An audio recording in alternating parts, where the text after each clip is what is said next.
नमस्कार साथियों, जिस प्रकार से कल नियमावली 2022 की पहली रूपरेखा आप लोगों के सामने देखने को मिली, जिसमें कई प्रकार के बदलाव किए गए। जहां मुख्य रूप से जो बदलाव हैं, वो मेधा सूची बनाने की प्रक्रिया में एक बार पुनः मैट्रिक और इंटर के अंक प्रतिशत को भी शामिल किया गया है। दूसरी ओर 40% आपके प्रशिक्षण का और 60% आपके पात्रता परीक्षा के अंकों का वेटेज दिया गया है।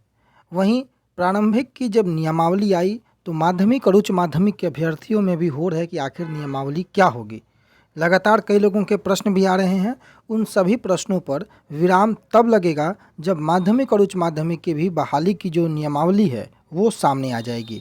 देखना होगा 1 से 2 दिनों के अंदर में ये प्रक्रिया भी आप लोगों के सामने हो, ऐसी उम्मीद है। क्योंकि बिहार में सरकार की ही स्थिति अभी उथल-पुथल है, सरकार ही स्थिर नहीं है, तो सरकार के द्वारा लिए गए निर्णय कहाँ तक स्थिर होंगे, ये भी देखने वाली बात होगी।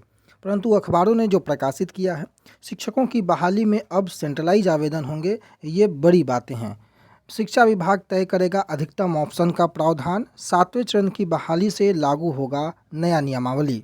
नई नियमावली की चर्चा में राज्य में स्कूली शिक्षकों की बहाली जो है वो अब सेंट्रलाइज आवेदन अब लिए जाएंगे और सेंट्रलाइज आवेदन शिक्षा विभाग के वेब पोर्टल पर ऑनलाइन लिए जाएंगे, जिसकी मांग लगातार कई अभ्यर्थियों के माध्यम से कई वर्षों से की जा रही थी। रिक्ति के अनुरूप विभिन्न नियोजन इकाइयों में चयन हेतु अधिमानता क्रम में अभ्यर्थियों के द्वारा अपना विकल्प दिया जाएगा। विकल्प के लिए अधिकतम सीमा निर्धारित होगी। इसके लिए शिक्षा विभाग ने प्रस्तावित नियमावली के ड्राफ्ट को अंतिम रूप दे दिया है। आप लोगों के सामने वो ड्राफ्ट दिख रहा होगा, जो कि कल मैंने अपने वीडियो में लगाया था। माना जा रहा है कि इस पर कैबिनेट की जल्दी ही मंजूरी ले ली जाएगी, क्योंकि कैबिनेट की बैठक जो थी वो आज 9 तारीख को प्रस्तावित थी। परंतु जिस प्रकार की उथल पुथल बिहार में सियासी गलियारों में है, उम्मीद कर पाना मुश्किल है कि आज कोई निर्णय निकल कर आ जाए। हालांकि यह तय है कि नई नियमावली 7वें चरण की बहाली से ही लागू होगी। बाकी प्रस्तावित नियमावली में जो प्रावधान किए गए हैं उसके मुताबिक शिक्षा विभाग शिक्षकों के जो चयन है उसके हेतु निर्मित वेब पोर्टल है, उस पर अभ्यर्थियों से विहित प्रपत्र में केंद्रीकृत रूप से ऑनलाइन आवेदन लेगी। अभ्यर्थी के द्वारा आवेदन पत्र में दिए गए सभी कॉलम को अनिवार्य रूप से भरना होगा तथा अपने आवेदन पत्र के साथ स्व अभिप्रमाणित सभी आवश्यक प्रमाण पत्र अंक पत्र की प्रति अपलोड करना अनिवार्य होगा। विज्ञापित रिक्ति के अनुरूप विभिन्न नियोजन इकाई में चयन हेतु अधिमानता क्रम में अभ्यर्थियों के द्वारा अपना विकल्प दिया जाएगा। शिक्षा विभाग अधिसूचना के माध्यम से विकल्प देने की अधिकतम सीमा निर्धारित करेगा।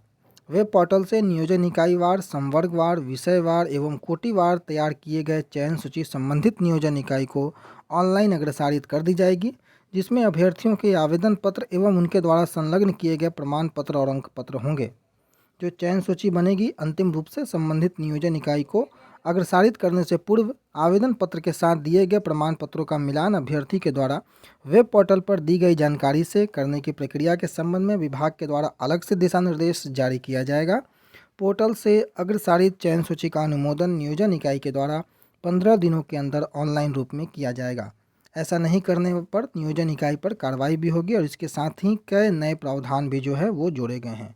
परंतु जो महत्वपूर्ण बदलाव जो किए गए हैं उन बदलावों की चर्चा आज के अखबारों ने भी की है, जो कि आप लोगों के सामने है। आने वाले समय में जो भी महत्वपूर्ण अपडेट होंगे आप लोगों को उससे भी रूबरू कराएंगे। तब तक के लिए अपना बहुत ख्याल रखें। धन्यवाद।